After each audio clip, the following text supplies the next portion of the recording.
Hi guys, Tim here again, vlogging again, and I'd like to share today the top three stresses for development workers or those who are faith-based or not, who are helping the poor but at the same time living out their faith in helping the poor. For first of all is that we are all limited, and that includes us as well.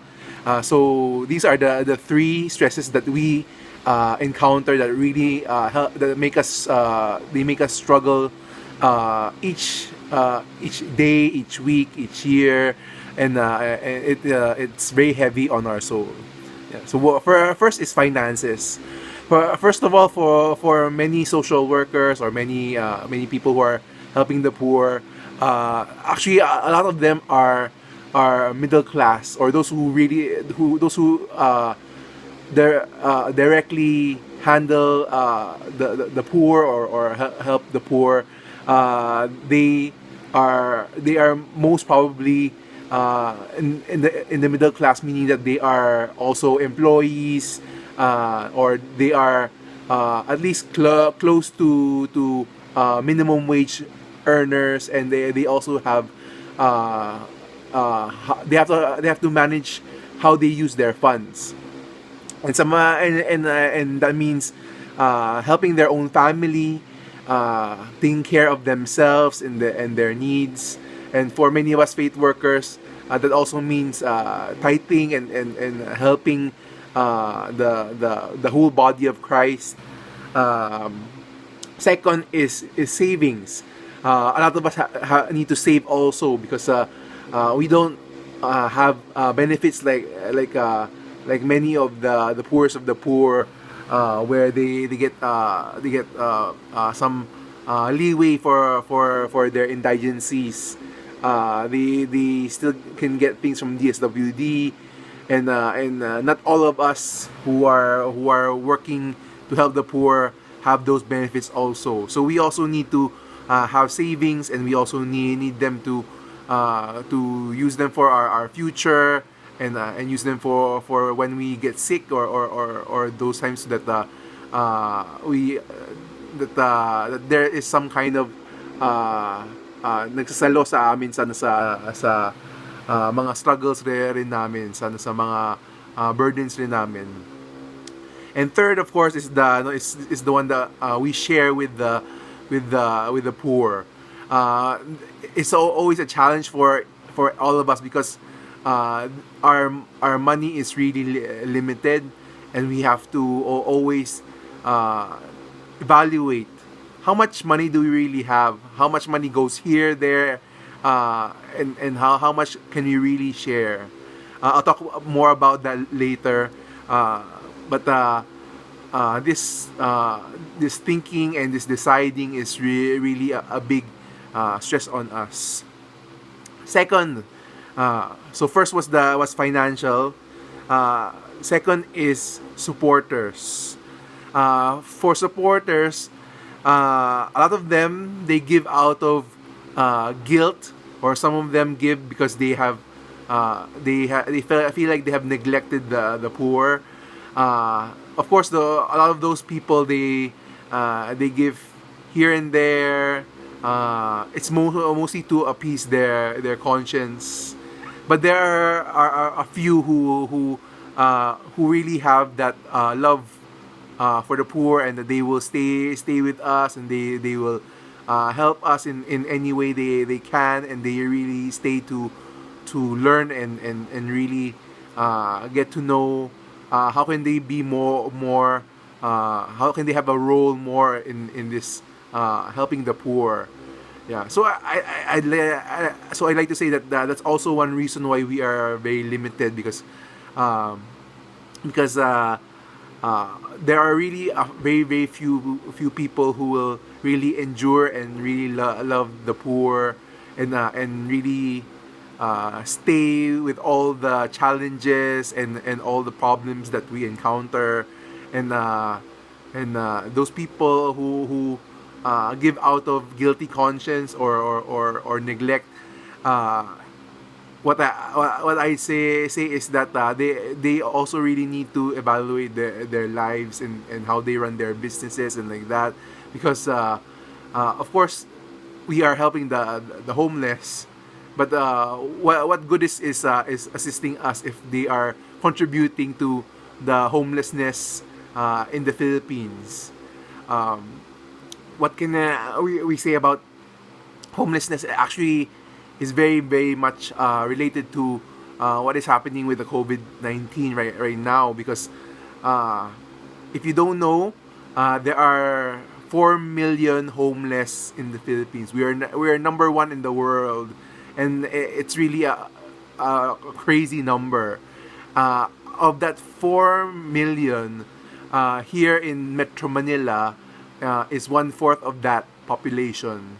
So 10 years ago, they were 700,000 here in Metro Manila, and now probably they are at 1 million right now in Metro Manila. And imagine that 1 million, you probably minus those who are able to join the shelters.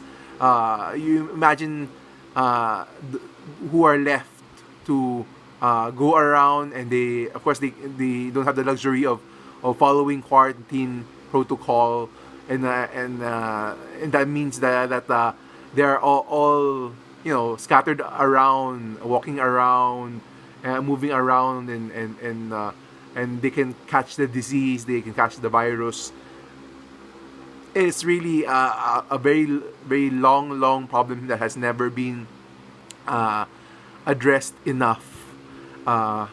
In the Philippines, if you don't know, a lot of people come here and do business, but it's really what you say is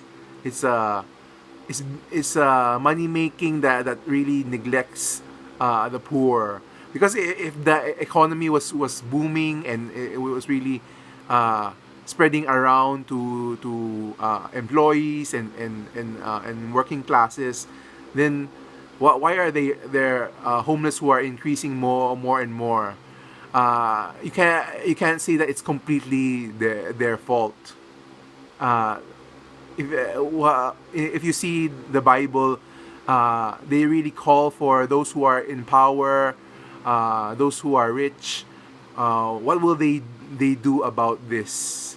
And if you really call yourself a Christian, why aren't you doing something more active about this, or changing certain policies in your workplace? So we really have to see what can we do, and or at least if we don't have as much power as that, then what are we doing for creation care, which means how we contribute to creation and the environment, because those things like global warming are really affecting the poor, especially in the agricultural sector. They are all struggling and trying to make money, but the production is also very difficult with all these weather changes. What else can I say? Third of our stresses is, of course, emotional. And when you say that, is the first thing is how are we to help the poor, and what we mean by that is not just giving them some kind of relief. It also means how can we let them become free of poverty? How can they get out of it? I think that is one of the main goals of all of these efforts that we are doing. Um, as I said, there are 4 million in the Philippines, at talagang mahirap na isipin ano yung pwedeng gawin, paano natin gagawin ito. It's a continued studying and finding out how to do all these things, and it's to have that always in your mind is really very tiring and very stressful. Second, is the who are these recipients.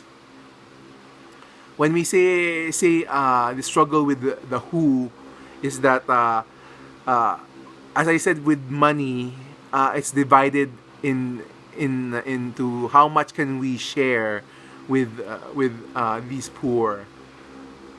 So there is of course that element that everyone should be getting some kind of help. All these poor need a certain amount of help, and we do that through the fellowship as we share food with them, and we share stories and struggles, and we release all our pent up aggressions and all those things, and our disappointments in life, and our regret. So that's how we help everyone. But at the same time, there are those who are really serious, and they really want to um, get out of poverty, and they really find the immediacy, the urgency, and they are taking us seriously. We also divide the finance for those people who we can support to in their work, in education, and all their needs to have that new life. But along that way, there are those who are what you call abuso talaga. Those who fool us, who let go so fast, who who are impatient, who have issues in their attitudes, and it's very hard for us to always be running after them, to have that patience for them. So why am I saying all these things? It's because it hasn't really been out that all these struggles are seem to be always hidden from everyone, and I think it is something that is to be reckoned with as well if we are to move forward. Gusto ko sana i-share itong passage na to, which uh, I think we are doing it. We are saying sentiments that God is also saying in First John chapter 1 verse 3 and 4. Kung ano yung nakita at narinig namin, sinasabi din namin sa inyo para makasama kayo sa pakikiisa namin sa Ama at sa Anak niyang si Jesucristo. Sinusulat namin ang mga bagay na to para makumpleto ang saya namin, or to make our joy complete. So basically, this passage is talking to the church. It's those people who are being called the community of Christ, and they are seeing things that are lacking, not just small things, but big things that they feel that it's not true fellowship without these things, and how John is describing them is he's comparing these people to Cain, who killed his brother. So he compared how they neglected the poor, how they neglected their needs, their physical needs, and that is amount to murder. And if you look at 1 John 3:17, it says that pag nakita mo yung isang nahirapan na kapwa, na kapatid, pag wala kang ginawa, how can the love of God be in you? Or if you really look at the context, how can you have this loving relationship with God? So actually, na-deny niya yung nangyayaring imposible talaga yung Christians na hindi nagmamalasakit. Yun. Feeling ko yun yung ano yung kulang sa ating mga communities, whether sa mga supporters or whether yung sa mga mahirap na tumatanggap ng tulong. Sa supporters talagang kulang talaga yung giving out of guilt and negligence. Talagang we should all be active, especially as we see what is happening during this time, and we are coming closer to those who are struggling. Second, sa mga tumatanggap ng tulong, talagang mahirap na nag-struggle kami sa mga nag-aabuso at talagang meron yung mga nag-manipulate, meron yung hindi nagsasabi ng totoo. If you keep on if you keep on doing these things, syempre napagod rin kami talagang malaking struggle yun na lumalabas sa aming ginagawa, sa mga dysfunctions sa aming buhay. In that way, pareho kami sa mga homeless na addict na may ginagawang yun lang yung kaya namin gawin sa ngayon, yung mga compromises of course hindi yan tama talaga. Pero yun yung nangyayari sa amin dahil sa mga struggles na ito, na we are all struggling together, at sana na maging maganda yung togetherness natin. So what am I saying? Since sinasabi dito sa 1 John na love yung kulang, I'd say na hindi lang yung mahirap yung kailangan ng love. Kami rin kailangan rin namin ng love. And at the same time, we need truth as well. Because in love there's also the truth that we have to face, just like any relationship. We can't be all ideals, we can't be all yung parang in our comfort zones and thinking about things from our perspective only. We have to broaden ourselves and to really see things in the reality and how God is speaking to reality. I think all of us really need that space for learning. At the same time, we are trying to love one another. And I think that is something that we can all think about during this week. But I know that a lot of us are struggling right now. So for my fellow workers and fellow people who are struggling, maybe you can share about your struggles, and we can do and we can talk about it again next week. And so thank you. Bye bye.